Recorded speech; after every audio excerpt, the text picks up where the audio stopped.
Alright, hopefully I don't jinx this, but I think I am actually very close to curing or figuring out how to manage my patellar tendinopathy. So obviously, full injury of this hip, full history of this injury is in high school. I was training Olympic lifting. I was like, what did I do? I was doing rowing, started doing just lifting 2 days a week, like trap bar deadlifts and shit. Then I was just doing starting strength, like fucking whatever all the fat dudes on like YouTube, fat like power lifters were pushing at the time. It was really popular, like 3x5 programs, 5x5. I think I did what was it called, strong lifts for a while. Just like the super simple ones where just like linear progression, like big 4 lifts, 3 days a week, full body, that type of shit. So I did those, packed on a bunch of size. I was like a twink basically. I was 6'1", 140. Then just doing I was doing fucking Go Mad, gallon of milk a day as a lactose intolerant. Well, no, I was eating Lactaid, so it was fine. But I was literally lactose intolerant. So, and I was doing Go Mad and just popping fucking Lactaids all day, so I wasn't fucking shitting myself. You know what I mean? And then so I was doing 3x5, 3 times a week, full body. Went from 140 to 180. And then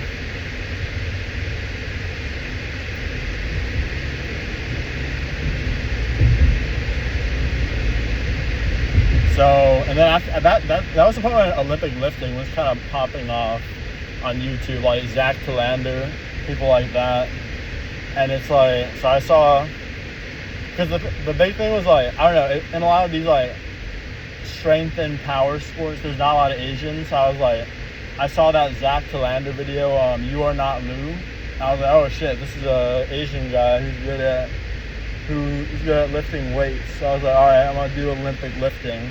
So I got deep into the fucking Olympic lifting rabbit hole. Was watching fucking Chinese children training hall videos, shit like that. Random grainy 480p Bulgarian weightlifting in a shed, shit like that. Clarence Kennedy, can't forget, obviously, the legend himself. So I got into Olympic lifting. So at this point I was pretty injury free, because obviously just doing deadlifts and low bar squat, bench press and shit. It was very, even though at this point I didn't know I was hypermobile, those are pretty low risk, and also I wasn't very strong, so it's hard to get injured. Holy shit, dude! What is that? These Florida roads are fucking insane. Why is it a 2-lane fucking unprotected left turn, bro? 3-lane. That's crazy. Okay. All right, but yeah, it was so. And then, what the fuck was I talking about? But I don't even know if I'm gonna post this. This is okay, yeah. So I started doing Olympic lifting. And the thing about Olympic lifting is, I hired a fucking Chinese coach off Instagram, and because I was at the time I was obsessed with the Chinese Olympic weightlifting program and how they have the most optimal form and shit like that. They're most the least brute strength, most efficient power generation, shit like that.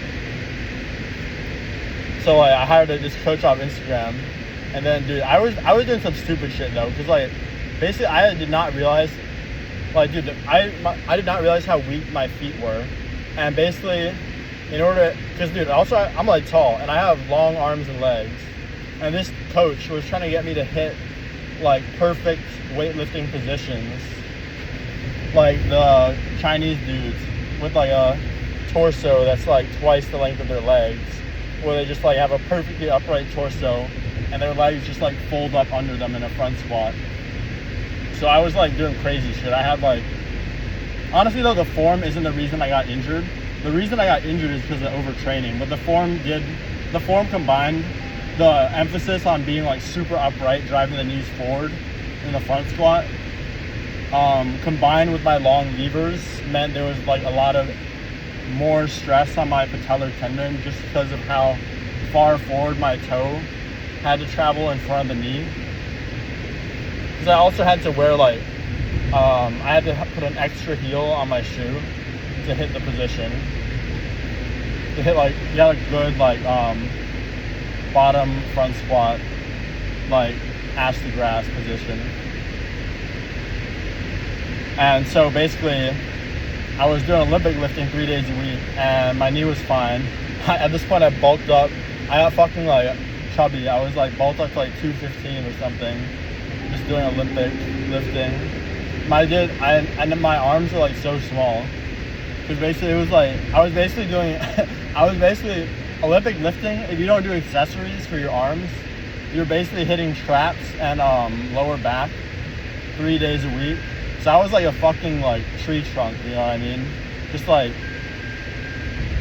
huge fucking quads and glutes and shit. Big ass torso, massive traps, then just like no calves and no arms. And like not really shoulders, because I wasn't doing like training for aesthetics. And then, so the problem is basically I was still training for Olympic lifting. And then before Air Force Academy Basic, there was they sent out this like workout program. And at the time I was a fucking idiot. I didn't realize how taxing jumping was on the body. So there was like, the program had these like leg sort of circuit things, where it was like they had jumping split squats, and then they had just like broad jumps, counter movement jumps, stuff like that. So I would stupidly do those on the days I did not do weightlifting. So I ended up doing like some form of jumping or like rapid tendon loading 6 days a week, and that's just a fucking one-way ticket to Snap City. Well, not Snap City, that's more talking about back, but just one-way trip to like tendinopathy, which is what ended up happening. I got tendinopathy, and I'm pretty sure I also did like a very minor tear of my patellar tendon, because I remember it was like last week of high school. I was going for front squat 1 rep max, which is what the program my coach gave me called for that week.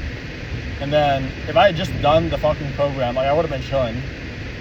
Like I would have just maxed out my front squat, been chilling. But since at that point I had already been doing the Air Force thing for a few weeks on top of that, so at this point I was jumping 6 days a week for like jumping with a pretty good jumping, or doing like snatches, squatting, cleaning, whatever, just like knee loading with a pretty high intensity 6 days a week for probably a couple weeks. And I'd already started getting some left patellar tendon pain and just been ignoring it.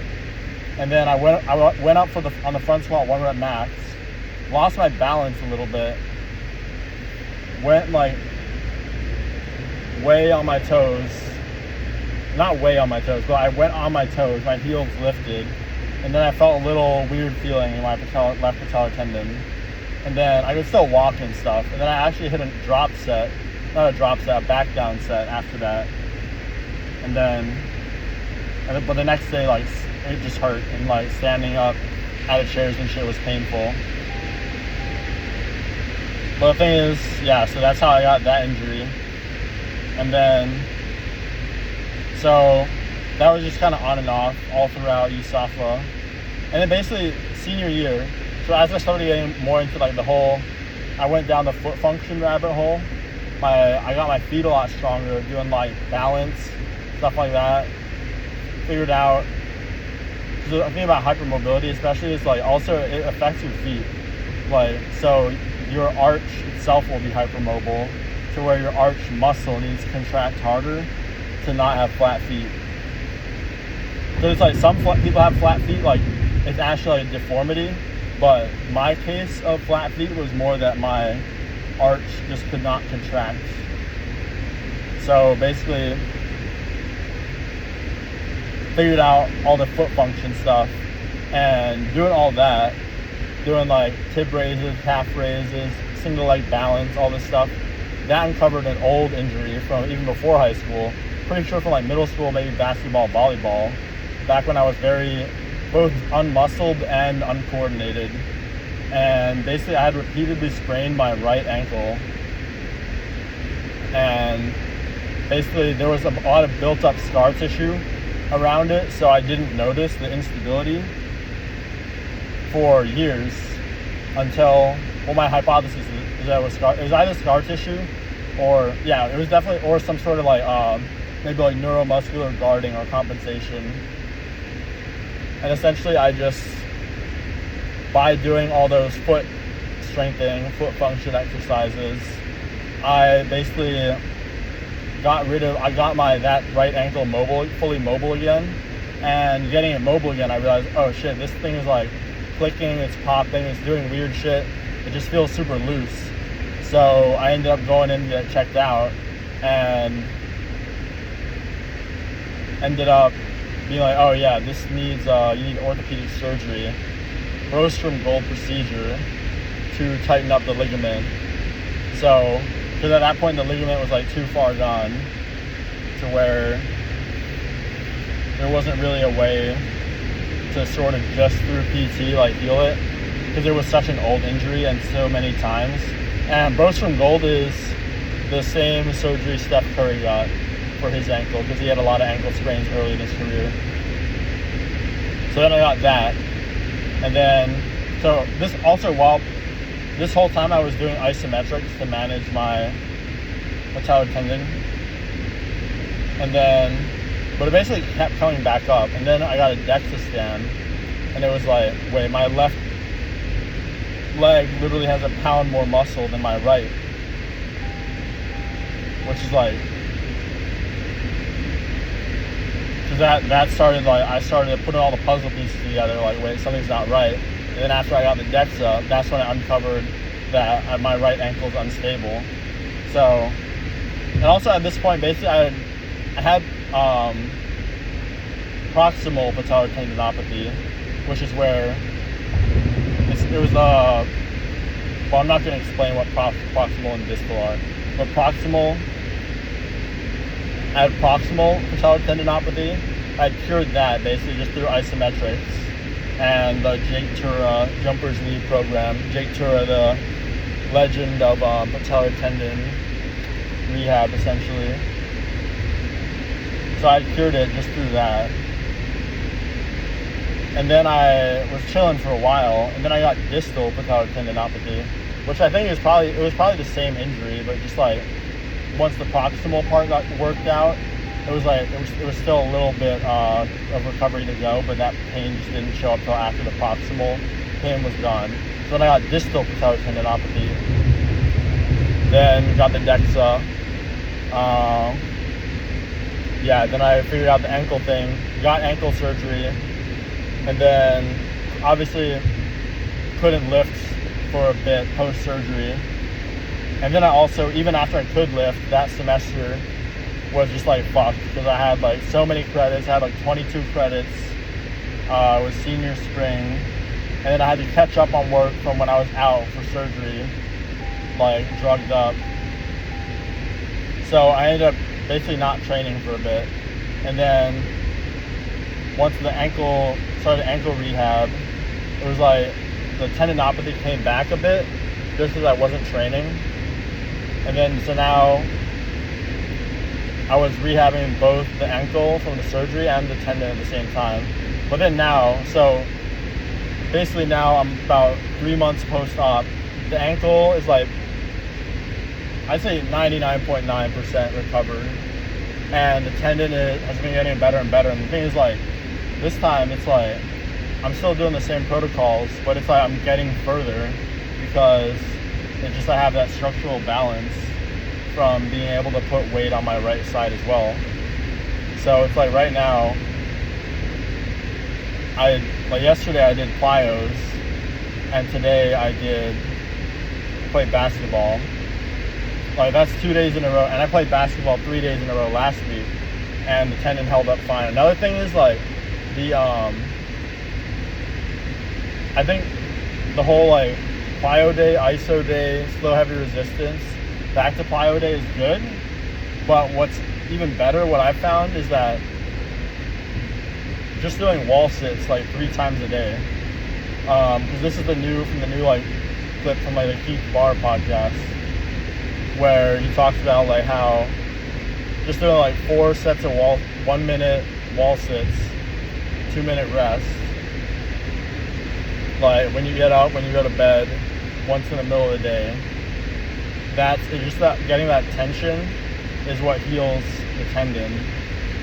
So, and doing those like all the time, basically like now, like before I do plyos, I'll do a bunch of wall sits, and every day when I wake up, I'll do a bunch of wall sits. But before I go to bed, I'll do a bunch of wall sits, and that has really allowed me to push the plyo intensity and volume without flaring it up.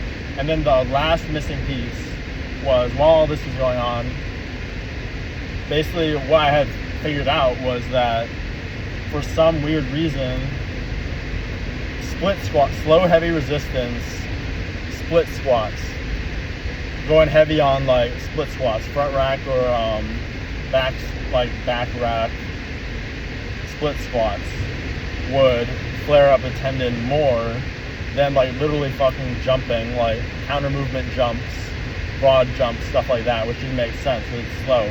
And from there, basically what I realized was that my hip flexor had gotten tight, because I used to do direct hip flexor work and then I just stopped.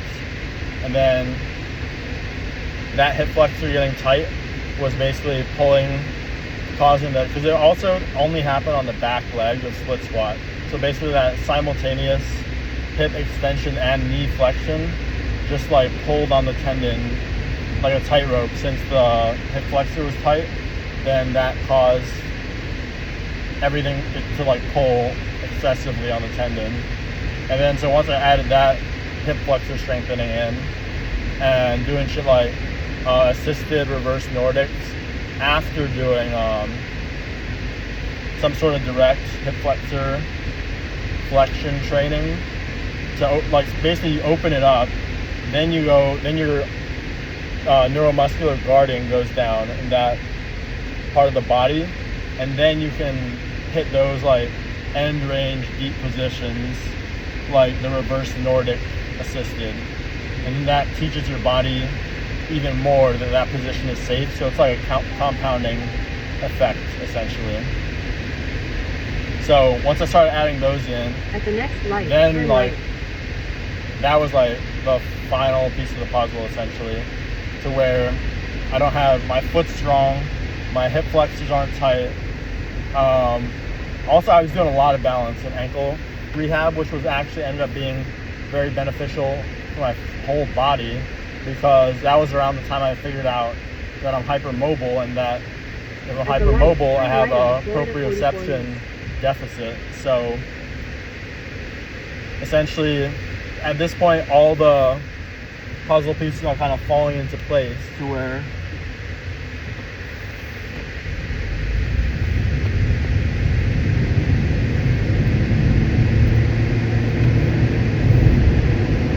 like basically my right ankle is stable, so I can put equal force between my right and left legs.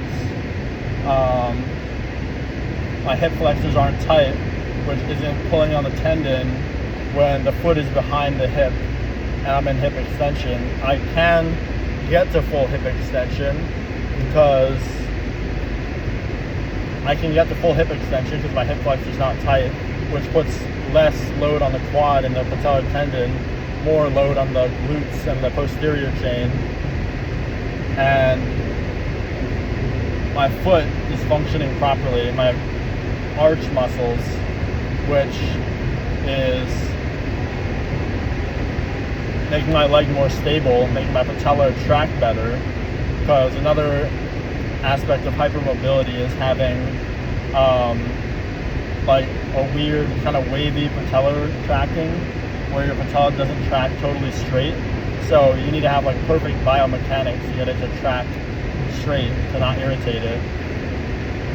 So my foot was functioning good, and I did a lot of single leg balance, so my proprioception, where my body is in space, was also a lot better. So these are like, there was like so many pieces to this whole rehab process. Like honestly, at this point, like I feel like I could just probably just go like get a CSCS or something like pretty easily, just because I've had to learn so much about my own body, just like fix it. And this is all just because I'm not content in just being a bodybuilder, and I want to do more stuff as well.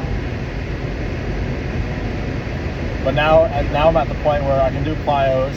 Just need to be disciplined on my diet, disciplined on sleep, keep spamming the ice wall sits 3 times a week, and then I'm very optimistic that I will be on track to